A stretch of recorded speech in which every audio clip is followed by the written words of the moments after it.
The Alyutors are an ethnic group who lived on the Kamchatka and Chukotka peninsulas of the Russian Far East. Today most of them live in the Koryak Autonomous Okrug.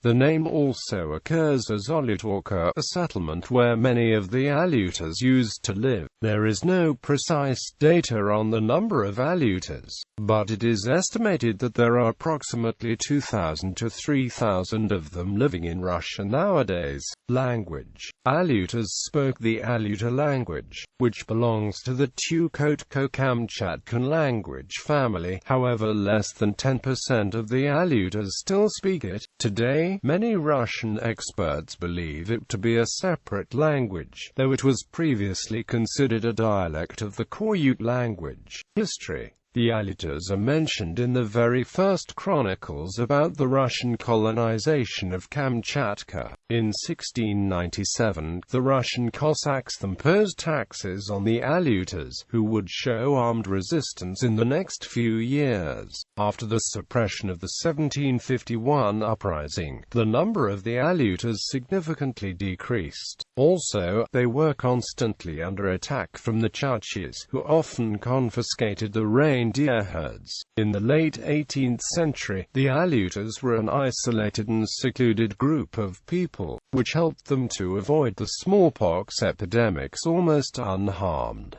Also, such isolation helped them to preserve the traditional way of life. Traditionally, the Alyutors were engaged in reindeer breeding, fishing, trapping, and hunting. They positioned the settlements along the rivers on elevated spots with good visibility around them. Octagonal earth houses with vertical walls meant for 3 to 5 families were the only type of housing among the Alyutors up until the 19th century. Beginning in the 1950s and continuing through the 1970s, Alyutor children were sent to boarding schools, which increased their loss of the Alyutor language and decreased the training in Alyutor traditions. Many Alyutors became teachers, doctors, geologists, and zoo technicians during the Soviet period. Presently, the Alyutor traditions, culture, and art are endangered because of the decreases in reindeer population and reproduction caused by the worsening ecology of the region.